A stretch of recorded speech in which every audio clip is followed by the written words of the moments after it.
దేవుని నామానికి మహిమ కలుగును గాక. చెరువు వచ్చిన అందరికీ కూడా ప్రభువైన యేసుక్రీస్తు నామములో నా వందనాలు తెలియజేస్తా ఉన్నాను. మరి ద్వితీయోపదేశ కాండం నుంచి మనం ధ్యానిస్తూ వస్తున్నాం. దేవుని మహాకృపను బట్టి మరి 21 అధ్యాయాల వరకు మనం సంపూర్తి చేసుకోగలిగి ఉన్నాం. ఈ దినాన 22 నుంచి 26 అధ్యాయాల్లో ఉన్న కొన్ని సంగతులు ధ్యానం చేసుకున్నాం. ద్వితీయోపదేశ కాండం 22వ అధ్యాయం. ద్వితీయోపదేశకాండం 22వ అధ్యాయం 8వ వచనాన్ని చదువుకున్నాం. ద్వితీయోపదేశకాండం 22వ అధ్యాయం 8వ వచనం. క్రొత్త ఇల్లు కట్టించినప్పుడు దాని మీద నుండి ఎవడైనను పడుట వలన నీ ఇంటి మీదికి హత్యాదోషము రాకుండుటకై నీ ఇంటి పైకప్పునకు చుట్టూ పిట్టగోడ కట్టింపవలెను. మిగతా వచనాలు మనం అక్కడక్కడ చదువుకొని ధ్యానం చేసుకున్నాం. చిన్న ప్రార్థన చేసుకున్నాం. కృపా కనికరము కలిగినటువంటి మా పరలోకపు తండ్రి, గొప్ప దేవ, మీ ఘనమైన శ్రేష్టమైన నామానికి స్తోత్రాలు చెల్లిస్తూ ఉన్నాం ప్రభా. ఇంతవరకు పాటల ద్వారా మిమ్మల్ని కీర్తించగలిగాం. దాసుడు వాక్య సహాయం కొరకై ప్రార్థించాడు ప్రభా.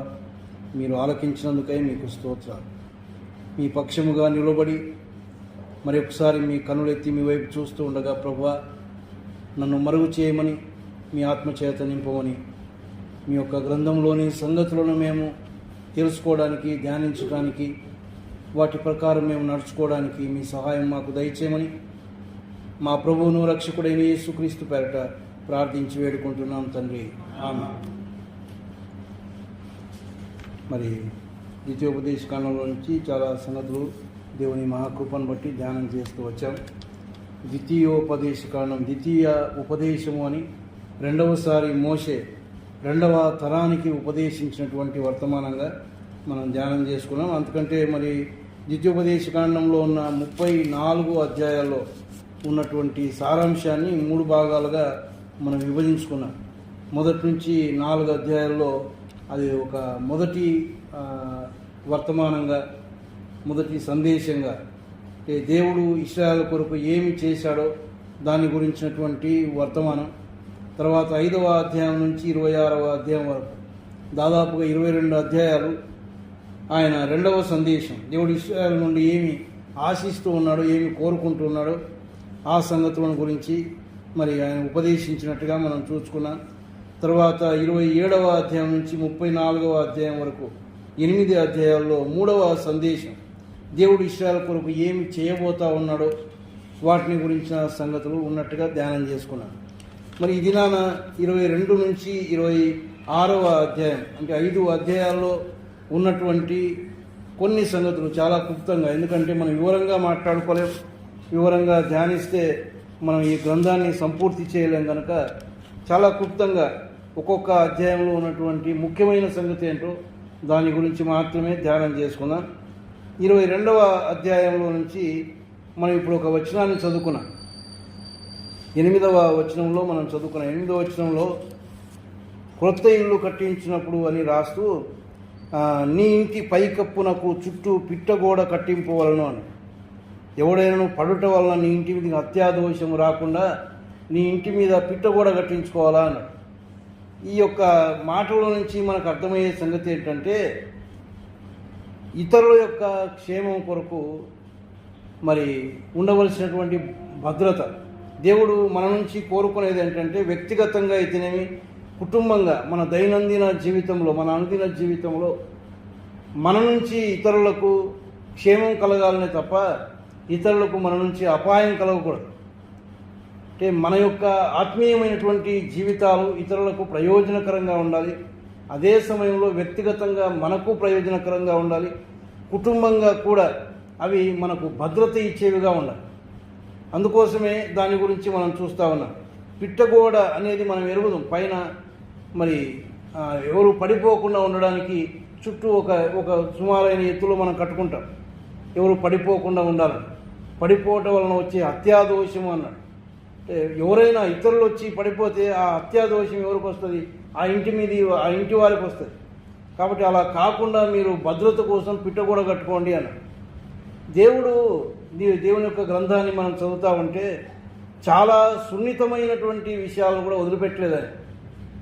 మరి కుటుంబాలుగా ఎలాగ జీవించాలో భార్యాభర్తలు ఇవన్నీ మనకు నేర్పిస్తూ వచ్చాడు. అదే సమయంలో ఒక ఇంటిని కట్టుకున్న తర్వాత ఆ ఇంటి ఎలా ఉండాలి, కొత్తగా పెళ్లి చేసుకున్నవాడు ఎలా ఉండాలి, ఇలా చాలా సంగతులు దేవుని యొక్క గ్రంథంలో మనం చూస్తాం. అయితే ఇందులో ఉన్నటువంటి ఒక ఆత్మీయమైనటువంటి సంగతి ఏంటంటే, దైవికమైనటువంటి కుటుంబంలో శరీర సంబంధమైనటువంటి సాక్ష్యం ఎలాగైతే ఉండాలో, శరీర సంబంధంగా మనం ఏ అయితే భద్రతలు తీసుకుంటామో, అదే సమయంలో దానికంటే ముఖ్యంగా ఆత్మీయమైనటువంటి భద్రత మనకు అవసరం. మన కుటుంబం కూడా ఆత్మీయ జీవితంలో పడిపోకుండా ఉండడానికి, తొట్టిల్లకుండా ఉండడానికి మన యొక్క కుటుంబాన్ని మనం కాపాడుకోవాలి, భద్రపరచుకోవాలి. దానికి ఒకటే మార్గం కదా, ప్రార్థన, వాక్యం, దేవునితో ఒక మంచి సంబంధం, లేక పరిశుద్ధమైనటువంటి అలవాట్లు కలిగి ఉండడం.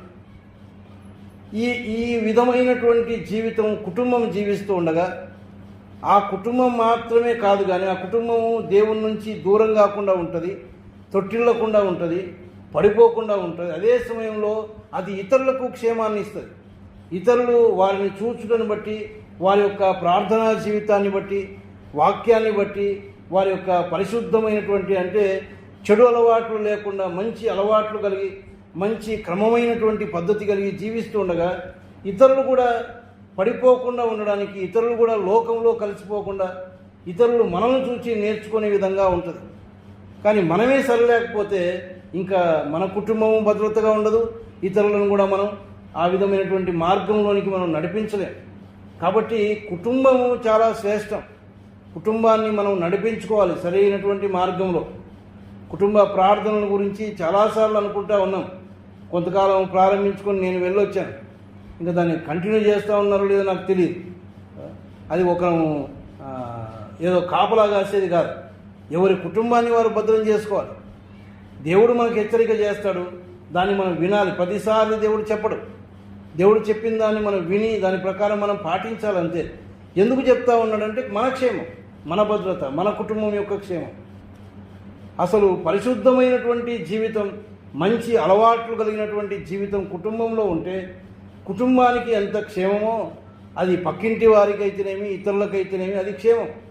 వారు మనం చూసి నేర్చుకుంటారు. అది వారికి చాలా సంతోషాన్ని ఇస్తుంది. ఎందుకు అంటే ఎప్పుడైతే మన కుటుంబంలో ప్రార్థన, వాక్యము, దేవుని వాక్య ప్రకారం నడుచుకునే అలవాట్లు ఉంటాయో మన కుటుంబంలో ఏముంటుంది? నెమ్మది ఉంటుంది. మన కుటుంబంలో సంతోషం ఉంటుంది. ఎప్పుడైతే అది ఇతరులు చూస్తారో వారు ఆకర్షించబడతారు. ఒకసారి మా మామగారు ఇక్కడికి వచ్చినప్పుడు ఆయన చెప్తూ ఏమన్నాడంటే, అమెరికాలో ఒక స్థలంలో మందిరము నడిపించబడతా ఉంది. ఒక అన్యుడు ఆ దారిన వెళ్ళేటప్పుడంతా కరెక్ట్గా ఆ మందిరం ముగించే టైంకి ఆ దారిలో వెళ్తాడు. వెళ్ళేటప్పుడు వారందరూ బయటకు వచ్చిన తర్వాత అక్కడ ఉన్నటువంటి అలవాటు ఏంటంటే, మనలాగా వందనాలు చెప్పుకోవడం ఒకటే కాదు, వారు ఒకరినొకరు కలుసుకొని ముద్దు పెట్టుకుంటారు. పవిత్రమైనటువంటి ముద్దు పెట్టుకోమన్నాడు. దేవుని యొక్క గ్రంథంలో కూడా మనం చూస్తాం. వాళ్ళు ఎంతో ప్రేమతో, ఆత్మీయతతో అలాగా ఒకరినొకరు ముద్దు పెట్టుకొని మాట్లాడుకొని వెళ్ళిపోతూ ఉంటే ఈయనకు ఆశ్చర్యం అనిపించేదంట. ఏంది వీళ్ళు ప్రార్థన అయిపోతేనే ఇంత మంచిగా పలకరించుకుంటారే అని వస్తూ పోతూ కొంతకాలానికి ఆయన అనిపించింది, అసలు లోపల కూడా ఏం జరుగుతుందో నేను చూడాలా అని పోయి అక్కడ చెబుతున్నటువంటి వాక్యాన్ని ప్రభువుని నమ్ముకున్నాడు. ఆయన ఆకర్షించింది ఏంటి? ప్రభు పిల్లల మధ్యలో ఉన్న ప్రేమ, ఆప్యాయత ఉందా ఈరోజు మనకు అంటే చాలాసార్లు లేదనే చెప్పాలి కదా. అంత కలుసుకొని ముద్దు పెట్టుకోకపోయినా అసలు లోపల ఐక్యత ఉందా, ఆ ప్రేమలు ఉన్నాయా అంటే చాలాసార్లు లోటుపడి ఉన్నాం. కాబట్టి మనకు ఉండవలసినటువంటి విధి విధానాలు దేవుని పిల్లలంగా ఎలాంటివి మనం కలిగి ఉండాలో కుటుంబ జీవితంలో వాటిని గురించి ఆయన రాస్తూ ఉన్నాడు. అందులో ఇంకా చాలా సంగతులు ఉన్నాయి. మొదటి నుంచి మనం చూస్తే మరి తోటి సహోదరుల విషయంలో ఎలా ఉండాలో కొన్ని సంగతులు రాశాడు. తర్వాత అసలు స్త్రీ పురుషుల మధ్య ఉండవలసిన తేడాలను గురించి, వారి యొక్క వస్త్రధారణ గురించి కూడా రాశాడు. ఇలాగా ఆ 22వ అధ్యాయంలో చాలా సంగతులు ఉన్నాయి. కానీ ప్రాముఖ్యమైనటువంటి సంగతి ఏంటంటే, దైవికమైనటువంటి కుటుంబంగా మరి మన యొక్క కుటుంబాన్ని మనం కట్టుకోవాలి. మన కుటుంబానికి భద్రత మనం కల్పించుకోవాలి. ఆ భద్రత కేవలం ప్రార్థన, వాక్యం, మరి వాక్య ప్రకారం నడుచుకోవడం ద్వారా, వాక్య ప్రవర్తన ద్వారా మనం దాన్ని భద్రపరచుకోగలమని దేవుడు మనకు జ్ఞాపకం చేస్తూ ఉన్నాడు. తర్వాత చూడండి 23వ అధ్యాయంలోనికి మనం వస్తే 21 నుంచి 23 వచనాలు చదువుకుందాం. 21, 22, 23. 23వ అధ్యాయం 21 నుంచి. నీవు నీ దేవుడైన యెహోవాకు మొక్కుకొనిన తరువాత ఆ మొక్కుబడిని చెల్లించుటకు తడవు చేయకూడదు. నీ దేవుడైన యెహోవా తప్పక నీ వలన దాన్ని రాబట్టుకొనును, అది నీకు పాపమగును. నీవు మొక్కు కొనని ఎడల నీ యందు ఆ పాపం ఉండదు. నీ పెదవుల నుండి బయలుదేరిన మాటను నెరవేర్చుకొని నీ దేవుడైన యెహోవాకు మొక్కుకొనిన ప్రకారం నీవు నీ నోట పలికినట్లు స్వేచ్ఛార్పణము అర్పింపవలను అని. మొక్కుబడుల విషయంలో మనకుండవలసినటువంటి నమ్మకత్వాన్ని గురించి రాస్తాం. చాలాసార్లు మనం మాట బయటకు వచ్చే ముందు ఆలోచన చేయాలి. మరి ముఖ్యంగా ఎక్కడ మొక్కుబడి చేసుకుంటా ఉన్నాం? దేవుని దగ్గర, మనుషుల దగ్గర కాదు. దేవుని ఎదుట మనం ఒక మొక్కుబడి చేసి ఒక మాట ఆయనకి ఇచ్చేటప్పుడు, ఇదిగో నేను నీకోసం ఫలాన్ని చేస్తాను ప్రభువా, అది కేవలం డబ్బే కాదు, కేవలం డబ్బు మాత్రమే కాదు. ఇదిగో నేను నీ సన్నిధికి నేను ఖచ్చితంగా ప్రతి కూడికకు వస్తాను ప్రభువా, నేను ఉదయ సాయంత్రాలు కుటుంబ ప్రార్థన జరుపుకుంటాను నాయన అని ఒకసారి ఆయన దగ్గర ఒడంబడిక చేసుకున్నాక అది స్థిరంగా ఉండదు. మొక్కుబడి చేసుకునే ముందే మనం ఆలోచన చేయాలి, దాని మీద నిలబడగలుగుతామా లేదా. చాలాసార్లు తొందరపాటుతో ఆయన దగ్గర చాలా నిర్ణయాలు తీసుకుంటాం. దేవుని దగ్గర తీసుకుంటున్నాం నిర్ణయాలను మర్చిపోతాం. మానవుల దగ్గర తీసుకున్నట్టు కాదు, ప్రతి మాట ఆయన దగ్గర లెక్కలో ఉంటుంది. ప్రతి మాటను గురించి ఆయన లెక్క అడిగేవాడు. కాబట్టి మనం ఒక మాట మన నోట్లోంచి వచ్చే ముందు మనం చాలా జాగ్రత్తగా చూసుకోవాలి. మొక్కుబడి అయితే చేసుకుంటా ఉన్నాం, ఖచ్చితంగా ఏదో ఒక మొక్కుబడి. డబ్బు ఒకటే కాదు, నేను ఇంత డబ్బు ఇస్తాను అంత డబ్బు ఇస్తానని కాదు. నీ సన్నిధికి నేను ఖచ్చితంగా వస్తాను, సమయానికి వస్తాను, ఉదయ సాయంత్రాలు నేను బైబిల్ చదువుకుంటాను, ప్రార్థన చేసుకుంటాను, ఏ కూడిక నేను మిస్ అవ్వను ప్రభువా, ఇంకెప్పుడు ఇతరులతో నేను కొట్లాడను, ఇతరులతో ఎప్పుడు నేను శత్రుత్వం పెంచుకోను, నేను అందరినీ ప్రేమిస్తాను. ఇట్లాంటివి ఎన్నో చేసుకుంటాం ఆయా సందర్భాలను బట్టి కదా. దేవుని యొక్క వాక్యం కొన్నిసార్లు మనకు తగులుతుంది. ఆ తగిలినప్పుడు కొన్ని నిర్ణయాలు తీసుకుంటాం ఉన్నపాటున. మరి ఆ నిర్ణయం ఎవరి దగ్గర తీసుకుంటా ఉన్నామంటే దేవుని దగ్గర తీసుకుంటా ఉన్నాం. ఆ చేసుకునే మొక్కుబడి విషయంలో ఏమంటా ఉన్నాడంటే, నీ దేవుడిని తప్పక నీవు ఆ మొక్కుబడిని చెల్లించుటకు తడవు చేయకూడదు. నీ దేవుడైన యెహోవా తప్పక నీ వలన దాన్ని రాబట్టుకొనును, అది నీకు పాపమగును అన్నాడు. మొక్కుబడి చేసుకున్నాక ఒకవేళ నువ్వు మర్చిపోతావేమో, ఆయన మర్చిపోడు.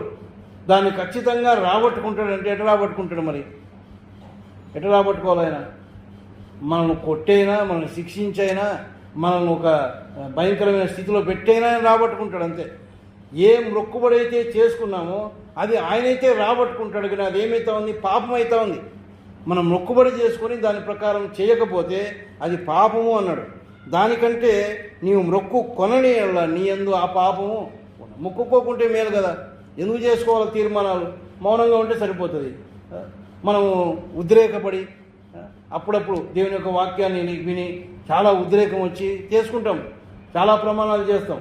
కానీ ఎక్కడ చేస్తూ ఉన్నామనే అవగాహన మనకు ఉండాలి. దేవుని సన్నిధిలో దేవుని ఎదుట చేస్తూ ఉన్నాం. చూడండి, ప్రసంగి గ్రంథంలో ఒక మాట మనం ఏం చూస్తామంటే, ప్రసంగి గ్రంథం 5వ అధ్యాయం, ప్రసంగి గ్రంథం 5వ అధ్యాయం 4-5 వచనాలు. నీవు దేవునికి మొక్కుబడి చేసుకునేలా దానిని చెల్లించుటకు ఆలస్యము చేయకము, బుద్ధిహీనుల యందు ఆయనకి ఇష్టము లేదు. నీవు మొక్కుకొనిన దాన్ని చెల్లించుము, నీవు మొక్కుకొని చెల్లింపకుండుట కంటే మొక్కుకొనకుండుటయే మేలు. ఇంకో మాట ఏమన్నాడంటే అక్కడ, నీవు దేవునికి మొక్కుబడి చేసుకునేలా దాన్ని చెల్లించుటకు ఆలస్యం చేయ, బుద్ధిహీనుల యందు ఆయనకి ఇష్టం లేదంటే మొక్కుబడి చేసుకుని చెల్లించకుండా ఉండేవాడు వాడు బుద్ధిహీనుడు. బుద్ధి లేక చేసుకుంటాడు అనమాట ఒప్పందం. ఆతురతతో ఏదో ఉద్రేకం వచ్చి అప్పుడప్పుడు చేసుకోవడం ఆయనతో, కానీ దాన్ని మర్చిపోతాం. దాని విషయంలో ఆయన ఏమంటాడు? అది బుద్ధిహీనులు అంటా ఉన్నాడు. తర్వాత ఏమన్నాడంటే, నీవు మొక్కుకొనిన దాన్ని చెల్లించుము, నీవు మొక్కుకొని చెల్లింపకుండుట కంటే మొక్కుకొనకుండుటే మీరు ఊరుకుంటే సరిపోయింది కదా. మొక్కుకోవడం ఎందుకు? దాన్ని చెల్లింపకుండా ఉండడం ఎందుకు? ఆయన దగ్గర మనం ఏం మొక్కుబడి చేసుకున్నామో చూడండి. మరి ఎన్నోసార్లు చేసుకుంటాం కదా, నేను ఖచ్చితంగా ఇది చేస్తాను ప్రభు, అది చేస్తాను ప్రభు. ఏమంటే మనకు వచ్చిన ఆతురత లేక అప్పుడప్పుడు ఉద్రేకం కలిగి ఏదైనా వాక్యం చెప్పినప్పుడు చాలా ప్రేరేపణ కలుగుతుంది. కొన్నిసార్లు సేవకు సమర్పించుకోవాలన్న ప్రేరేపణ కూడా కలుగుతుంది. ఒకసారి ఇక్కడికి గాస్పెల్ సింగింగ్ టీం అని వచ్చింది. మంచి అందరూ యవనస్తులే, చాలా బాగా పాట పాడేవాళ్ళు. ఈ మన గ్రౌండ్లో ఏర్పాటు చేశారు. అది మంచి పాటలు పాడతారు, మంచి వాక్యం చెప్పేట ఉన్నాడు. ఆయా ప్రాంతాల నుంచి, ఆయా రాష్ట్రాల నుంచి వాళ్ళు ఒక గుంపుగా చేరి దేవుని సేవ చేశారు. వాళ్ళని చూసినప్పుడు అందరికీ ఉద్రేకమే. నేను కూడా అనుకున్నాను, నేను కూడా వెళ్ళిపోతామని. అంటే అప్పటికప్పుడు వస్తాయి మనకు ఉద్రేకాలు, కానీ పోయినా మనం ఏం పోలేదు. కానీ దేవుడు దాన్ని రాబట్టుకుంటాడంటే రాబట్టుకున్నాడు. ఆయన సేవకాన్ని పిలుచుకున్నాడు. ఆయన ఏ విధం చేతనైనా రాబట్టుకుంటాడు. కాబట్టి మొక్కుబడి విషయంలో మనం బహు జాగ్రత్తగా ఉండాలి. ఇంకొక మాట, ఈ చెల్లించే విషయంలో, దేవునికి ఇచ్చే విషయంలో కొత్త నిబంధన వెలుగులో మనం ఒక మాట ఏం చూస్తామంటే, కొరింథీయులకు రాసిన 2వ పత్రిక 9వ అధ్యాయం. కొరింథీయులకు రాసిన 2వ పత్రిక 9వ అధ్యాయం 7వ వచనం.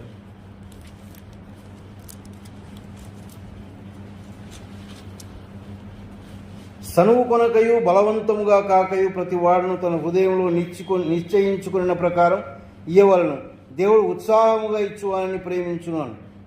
సనువు కొనకుండా, బలవంతంగా కాకుండా ప్రతివాడు తన హృదయంలో నిశ్చయించుకున్న దాని ప్రకారం. మన హృదయంలో నిశ్చయించుకుంటా ఉన్నాం, దేవునితో ఒక నిబంధన చేసుకుంటా ఉన్నాం. దాని ప్రకారం ఏం చేయాలా? ఖచ్చితంగా ఇయ్యాలా. దేవుడు ఉత్సాహంగా ఇచ్చువాని ప్రేమిస్తాడు. దేవునికి ఏదైతే ఇవ్వాలనుకున్నామో దాన్ని సంతోషంగా ఇవ్వాలంతే. అది ఏదైనా సరే ఖచ్చితంగా ఇవ్వాలి, సంతోషంగా ఇవ్వాలి. దాని గురించి కూడా రాస్తా ఉన్నాడు. దేవుడు ఆనాడు ఇశ్రాయేలుకు మోషే ద్వారా చాలా సంగతులు బోధించాడు. ఆ మొదటి తరం గతించిపోయింది, ఇప్పుడు రెండవ తరం వచ్చింది. మళ్ళీ వీళ్ళకు బోధిస్తూ ఉన్నాడు. ఎందుకు అంటే ఇవి ప్రాముఖ్యమైనటువంటివి. దేవుని దగ్గర మనం ఎలాగుండాలో, దేవుడు మన నుంచి ఏమి కోరుకుంటూ ఉన్నాడో ఆ సంగతులను తెలుసుకోవలసిన జవాబుదారీ మనకుంది. చాలాసార్లు కొంతమంది మంచి వాక్యం ఎరిగినటువంటి దైవజనులు బోధించేటప్పుడు వాళ్ళు ఏమంటారు, ప్రాధాన్యమైనటువంటి లేక ఏమంటారు దాన్ని, మొట్టమొదట ప్రాథమికమైనటువంటి సంగతులు బోధించరు. వాళ్ళు మర్మములు ఎరిగినటువంటి వారు, దేవుని యొక్క వాక్యమును లోతుగా ఎరిగినటువంటి వారు లోతైన అంశాలు చెప్పుకుంటూ వస్తారు. కానీ కొంతమంది అందులో ఆ గుంపులో ఎవరుంటారు, కొత్తగా నమ్ముకున్న వారు ఉంటారు. వారికి ప్రాథమికమైన సంగతులే తెలియదు. అసలు దేవుని నమ్ముకున్న తర్వాత, బాప్తీసం తీసుకున్న తర్వాత ఎలాగ జీవించాలా, దేవునితో ఎలాంటి సంబంధం కలిగి ఉండాలా, కొన్ని విషయాలు తెలియదు వారికి. మరి వాళ్ళకి ఎవరు బోధించాలి? మరి అందుకే మోషే రెండవ తరానికి మళ్ళీ బోధిస్తూ ఉన్నాడు. కాబట్టి మనం చాలాసార్లు వాక్యంలో ప్రాథమికమైన సంగతులు వదిలిపెడతాం, కానీ అది ఎప్పుడు వదిలిపెట్టకూడదు. ఎవరో తెలియని వాళ్ళు ఒక్కరైనా ఉంటారు, కాబట్టి వారు తెలుసుకోవాలి. కనుక మనకు కొన్నిసార్లు అనిపిస్తుంది, ఏందైనా చెప్పినవే మళ్ళీ చెప్పుకుంటున్నాడు కదా. నేను నా గురించే కాదు, ఏ బోధకుడైనా కొన్ని చిన్న చిన్న సంగతులు చెప్తే మనకు బాగా ఎన్నోసార్లు విన్న వాళ్ళకి ఏమనిపిస్తుంది అంటే, ఇదేనా ఆయన బోధ. కానీ దేవుడు అది ఎవరి కోసం వినిపిస్తూ ఉన్నాడు? ఏమీ తెలియనటువంటి వారు ఉన్నారు, వాళ్ళకి ఏం తెలియదు. దేవుని సన్నిధిలో ఎట్లా ఇయ్యాలో తెలియదు, ఏ విధంగా ఆరాధన చేయాలో తెలియదు, స్తుతులు ఎలాగ చెల్లించాలో తెలియదు. ఆదివారం కూడా స్తుతులు చెల్లించేటప్పుడు తెలియకుండా మనం వేడుకుంటున్నామంటాం కదా. ఇంకా అక్కడ అడుక్కునేది ఏముండదు. మనం కానుకలు వేసేంత వరకు కూడా దేవునికి ఇవ్వడమే తప్ప ఆయన దగ్గర నుంచి అడిగేదేమీ ఉండదు. ఆయనకు సమర్పించుకోవాలి ప్రతిదీ కూడా. ఇలాంటివి కొన్ని తెలియని రీతిగా వారు చేస్తారు. కాబట్టి ప్రతిదీ కూడా మనం బోధించుకోవాల్సినటువంటి వారమే ఉన్నాం. మంచిది. చూడండి, మళ్ళీ 24వ అధ్యాయంలో ఉన్నటువంటి సంగతిని మనం జ్ఞాపకం చేసుకున్నాం. 24వ అధ్యాయం 8-9 వచనాలు చదువుకుందాం. కుష్ఠరోగ విషయము యాజకులైన లేవీయులు మీకు బోధించు సమస్తమును చేయుటకు జాగ్రత్తగా ఉండుడి. నేను వారికి ఆజ్ఞాపించినట్లు చేయుటకు మీరు జాగ్రత్తగా ఉండుడి. మీరు ఐగుప్తులో నుండి వచ్చినప్పుడు త్రోవలో నీ దేవుడైన యెహోవా మిర్యామునకు చేసిన దాన్ని జ్ఞాపకం ఉంచుకోనండి అని. ఇక్కడ దేని గురించి రాస్తా ఉన్నాడంటే, వాక్య ప్రకారం జీవించే విషయంలో జాగ్రత్తగా ఉండాలి. దేవుని పిల్లమైనటువంటి మన నుంచి దేవుడు ఆశించేది ఏంటంటే, దేవుని యొక్క వాక్యాన్ని మనం వింటా ఉన్నాం, లేక దేవుని వాక్యమును బోధించే బోధకులు ఉన్నారు. వారు ఏదైతే మనకు బోధిస్తూ ఉన్నారో దాని ప్రకారం మనం నడుచుకోవాలి కదా. ఏమన్నాడు చూడండి, కుష్ఠరోగ విషయము యాజకులైన లేవీయులు మీకు బోధించు సమస్తమును చేయుటకు బహు జాగ్రత్తగా ఉండండి అన్నాడు. కుష్ఠరోగము అనేది పాపానికి సాదృశ్యంగా ఉంది. కాబట్టి ఆ పాపం ఏం చేస్తుంది? దేవుని నుంచి, దేవుని బిడ్డల నుంచి మనం దూరం చేస్తుంది. కాబట్టి ఆ పాపం మనలో ప్రవేశించకుండా, దేవునికి విరోధమైంది ఏది చేయకుండా దేవుడు తన దాసుల ద్వారా మనకు వర్తమానం అందిస్తాడు. కానీ కొన్నిసార్లు మనం వాళ్ళని చూస్తాం కదా, దేవుడు మాట్లాడుతున్నాడని అనుకోం. ఎవరైతే వాక్యం చెప్తా ఉన్నారో వాళ్ళని చూసి మనం ఆ వాక్యాన్ని లెక్క చేయం, దాన్ని ప్రక్కన పెడతాం.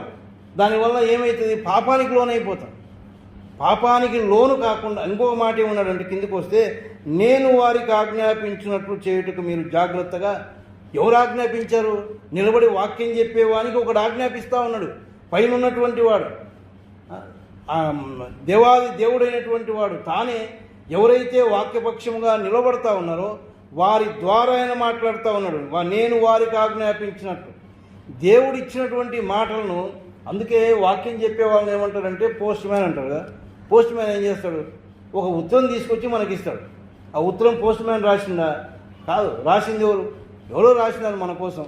ఆయన మధ్యవర్తిగా వచ్చి ఆ లెటర్ మనకి ఇచ్చిపోతాడు అంతే. ఆ లెటర్లో ఉన్న వర్తమానం అంతా ఎవరు మనకు రాశారో వారిదే.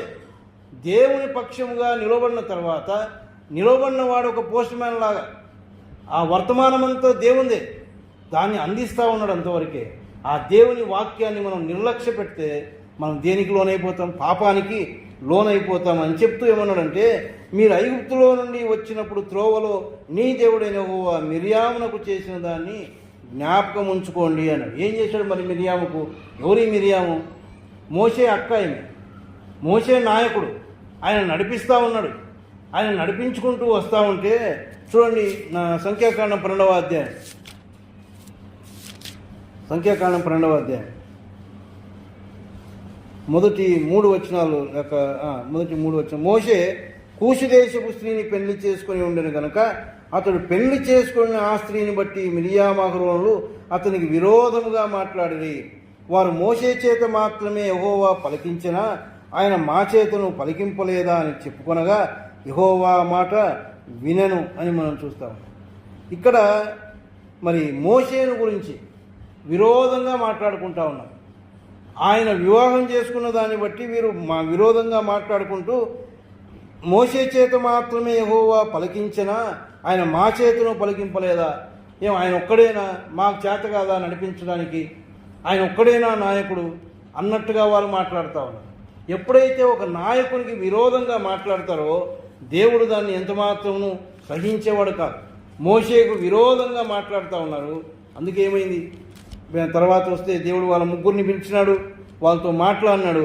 తర్వాత చూడండి 8వ వచనం నుంచి మనం చదివితే, నేను గూఢభావములతో కాదు దర్శనమిచ్చి ముఖాముఖిగా అతనితో మాట్లాడుదును, అతడు యెహోవా స్వరూపము నిదానించి చూచును. కాబట్టి నా సేవకుడైన మోషేకు విరోధముగా మాట్లాడుటకు మీరేలా భయపడలేదు? మోషేకు విరోధంగా మాట్లాడడానికి మీకు భయం పుట్టలేదా? ఆయన నేను ఏర్పాటు చేసుకున్నాను, ఆయన మిమ్మల్ని నడిపించింది నా మాటలు విని నేను చెప్పిన ప్రకారం మిమ్మల్ని నడిపించుకుంటూ వచ్చాడు. ఆయనకు విరోధంగా మాట్లాడడానికి మీకు భయం కలగలేదా అని అంటూ యెహోవా కోపం వారి మీద రగులు కొనగా, దేవుని యొక్క కోపం వాళ్ళ మీద రగులు కొనింది. ఎందుకు? ఒక నాయకునికి విరోధంగా మాట్లాడినాడు. చాలాసార్లు మనం అనుకుంటాం మరి దేవుని యొక్క సేవకులకు విరోధంగా మాట్లాడతాం కొన్నిసార్లు మనం. కానీ అది ఎవరికి కోపం పుట్టిస్తూ ఉన్నాం? దేవునికి కోపం పుట్టింది. ఏం చేశాడు ఆయన? చూడండి, మేఘమును ఆ ప్రత్యక్షపు గుడారం మీద నుండి ఎత్తబడెను. అప్పుడు మిరియాము హిమము వంటి తెల్లని కుష్టు కలదాయను. అహరోను మిరియాము వైపు చూచినప్పుడు ఆమె కుష్టు గలదిగా, ఆమె కుష్టు వ్యాధి వచ్చేసింది. ఎందుకు వచ్చింది? ఆమెలో పాపం ప్రవేశించింది. దేవునికి విరోధంగా, దేవుని నాయకునికి విరోధంగా మాట్లాడినందుకు దేవుడు ఇచ్చినటువంటి శిక్ష కుష్ఠరోగం వచ్చింది. ఆ కుష్ఠరోగం రావడం వల్ల ఏం జరిగింది? 7 రోజులు పాలెముకు వెలుబడి పెట్టారు ఆమె. అంటే దేవుని ప్రజలకు దూరంగా ఉండవలసి వచ్చింది. అంతేకాదు, ఆమెకు సిగ్గు కలిగినట్టుగా మనం చూస్తాం. అక్కడే ఆ మాట కూడా ఉంటుంది కదా. చూడండి,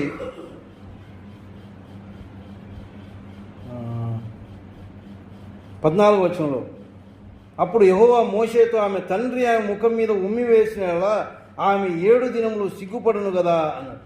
అంటే ఏదైనా అవమానపరచబడితే సిగ్గవుతుంది. ఆమె అవమానం పాలైంది అందరి ముందు. ఒక నాయకురాలులాగా ఉన్నింది, ఆమె ఒక ప్రవక్తులాగా ఉన్నింది. మనం 15వ అధ్యాయంలో మనం చూస్తే నిర్గమకాండంలో వారు ఆ ఎర్ర సముద్రం దాటిన తర్వాత పాటలు పాడుతూ వెళ్ళేటప్పుడు ఈమె కంజర కొట్టుకుంటూ ముందు పోతూ ఉంది. అంత మంచి ఒక దేవుని భక్తి కలిగినటువంటి ఆ యొక్క స్త్రీ ఇప్పుడు ఏం చేసింది? తన నాయకునికి విరోధంగా మాట్లాడింది. ఒకవేళ అనుకుందేమో మా తమ్ముడే కదా అని. తమ్ముడైనా, అన్నైనా, మామైనా, అత్తైనా దేవుని సేవకుడే. ఆయన లెక్క పెట్టకుండా మాట్లాడింది, విరోధంగా మాట్లాడింది. కుష్టును సంపాదించుకొని దేవుని యొక్క ప్రజలకు దూరమైనట్టుగా మనం చూస్తాం. కాబట్టి ప్రియమైన వారలారా, దేవుని యొక్క వాక్య ప్రకారం జీవించడానికి మనం జాగ్రత్త పడాలి. మరి ముఖ్యంగా చూడండి, పై ఉన్నటువంటి నాయకులు ఎవరైతే మనకు బోధిస్తూ ఉన్నారో వారి పట్ల కూడా మనం బహు జాగ్రత్తగా ఉండాలి అని దేవుడు జ్ఞాపకం చేస్తూ ఉన్నాడు. చూడండి, హెబ్రీయులకు రాసిన పత్రిక 13వ అధ్యాయం, హెబ్రీయులకు రాసిన పత్రిక 13వ అధ్యాయం 17వ వచనంలో, మీపైని నాయకులుగా ఉన్నవారు లెక్క ఒప్పజెప్పవలసిన వారి వలె మీ ఆత్మలను కాల్చున్నారు. వారు దుఃఖముతో ఆ పని చేసిన మీకు నిష్ప్రయోజనము గనక దుఃఖముతో కాక ఆనందముతో చేయనట్లు వారి మాట విని వారికి లోబడి ఉండండి. మీ పైన నాయకులుగా ఉన్నటువంటి వారు, మీకు బోధించేవారు, వారు దుఃఖముతో ఆ పని చేసిన మీకు నిష్ప్రయోజనం. వాళ్ళకు దుఃఖాన్ని కలుగజేస్తే మీకేం ప్రయోజనం లేదు. వాళ్ళు సంతోషంగా మరి పని చేయనట్లు వారి మాట విని వారికి లోబడి ఉండండి. తర్వాత ఈ మధ్యలో జరిగినటువంటి సంగతులను పౌలు కొరింథీయులకు రాస్తే ఏమన్నాడంటే, ఇవి దృష్టాంతములుగా వారికి సంభవించి యుగాంతమందున మనకు బుద్ధి కలగడానికి రాయబడ్డాయి. ఏదో విని వెళ్ళిపోవడానికి కాదు, ఏదో కాలక్షేపానికి కాదు రాసింది. అవన్నీ ఎందుకు మన కోసం జ్ఞాపకం చేస్తూ ఉన్నాడు ఆనాటి సంగతులు అంటే, ఈనాడు మనం బుద్ధి తెచ్చుకోవడానికి. ఒకవేళ మనం అలాంటి స్థితిలో ఉంటే, దేవుని వాక్యాన్ని లెక్క చేయకుండా, దేవుని వాక్యాన్ని బోధించే వారిని లెక్క చేయకుండా విరోధంగా మనం ఒకవేళ జీవిస్తూ ఉంటే దేవుని యొక్క శాపం మన మీద ఉంటుంది. మనం పాపం చేసిన వారం అవుతాం.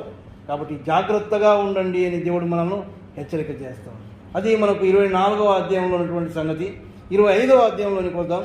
25వ అధ్యాయం 17వ వచనం నుంచి 17, 18, 19 వచనాలు చదువుకున్నాం. 25వ అధ్యాయం. మీరు ఐగుప్తులోని వచ్చుచుండగా మార్గమున అమాలేకీయులు నీకు చేసిన దాన్ని జ్ఞాపకం చేసుకొనుము. అతడు దేవునికి భయపడక మార్గమున నీకు ఎదురుగా వచ్చి నీవు ప్రయాసపడి అలసి ఉన్నప్పుడు నీ వారిలో నీ వెనుక ఉన్న బలహీనులందరినీ హతము చేసెను. కాబట్టి నీవు స్వాధీనపరుచుకున్నట్లు నీ దేవుడైన యెహోవా స్వాస్థ్యముగా నీకిచ్చుచున్న దేశంలో చుట్టుపట్లనున్న నీ సమస్త శత్రువులను లేకుండా చేసి నీ దేవుడైన యెహోవా నీకు విశ్రాంతి దయచేసిన తర్వాత ఆకాశము క్రింద నుండి అమాలేకీయుల పేరు తుడిచివేయవలను, అది మరిచిపోవద్దు అని. ఇక్కడ శత్రువుల గురించి రాస్తా ఉన్నాడు. వీరు ఆ ఐగుప్తులో నుంచి బయలుదేరి వచ్చేటప్పుడు ఎర్ర సముద్రం దాటిన తర్వాత ఆహారం కోసం వారు సనుక్కున్నారు. దేవుడు ఆహారం ఇచ్చాడు. ఆ తర్వాత నీళ్ల కోసం తొందర వచ్చింది. ఆ నీటిని కూడా దేవుడు ఇచ్చాడు. కానీ ఆ సమయంలో అమాలేకీయులు అనేవారు శత్రువులు, వారి మీదికి దండెత్తి వచ్చారు. అయితే ఎప్పుడు వచ్చారో చూడండి.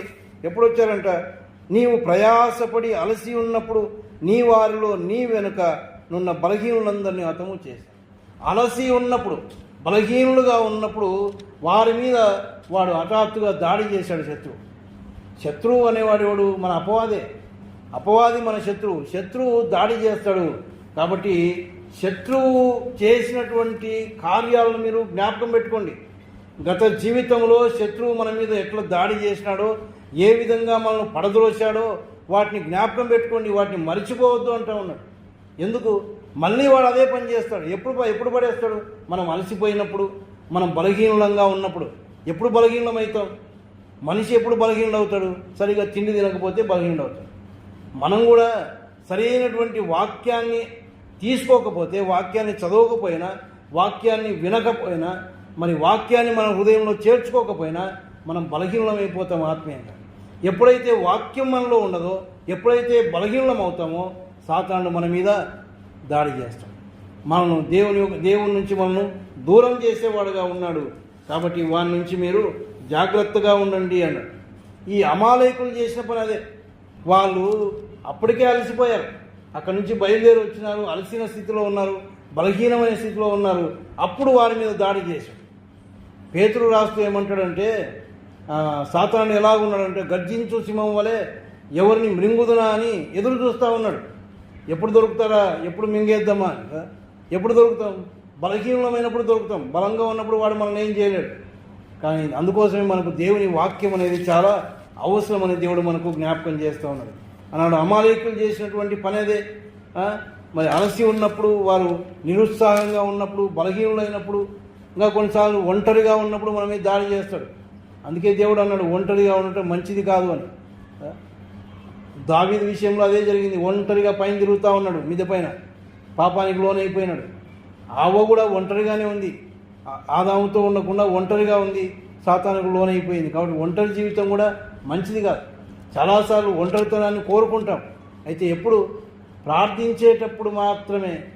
అప్పుడు కూడా ఎవరుంటారు మనతో పాటు? మీరు లోపలికి వెళ్ళి గదిలోకి పోయి వాకలు వేసుకొని ప్రార్థన చేయమన్నాడు. మరి గదిలోకి పోతే ఎవరున్నారు?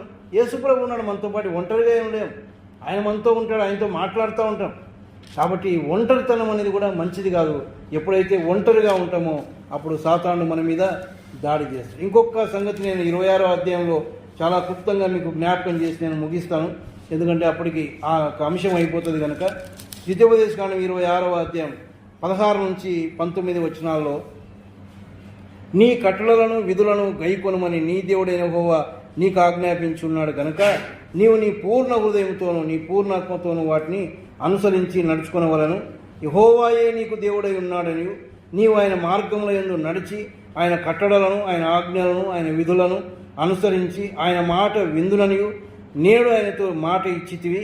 మరి యెహోవా నీతో చెప్పినట్లు నీవే తనకు స్వకీయ జనమై ఉండి తన ఆజ్ఞలన్నిటినీ గైకొందువనియు తాను సృజించిన సమస్త జనముల కంటే నీకు కీర్తి, ఘనత, పేరు కలుగునట్లు నిన్ను హెచ్చించుదుననియు నని ఆయన సెలవిచ్చినట్లు నీవు నీ దేవుడైన యెహోవాకు ప్రతిష్ఠిత జనమై ఉందువనియు యెహోవా ఈ దినమున ప్రకటించెను. ఇక్కడ ఇద్దరి మధ్యన ఉన్నటువంటి ఒక ఒడంబడిక మనం చూస్తాం కదా. లేక చూడండి, ఇశ్రాయేల్ విషయంలో ఏమనుందంటే, ఈ కట్టడలను విధులను గైకొనమని నీ దేవుడైన యెహోవా నీకు ఆజ్ఞాపించి ఉన్నాడు గనక నీవు నీ పూర్ణ హృదయంతో నీ పూర్ణాత్మతో వాటిని అనుసరించి నడుచుకోవాలి.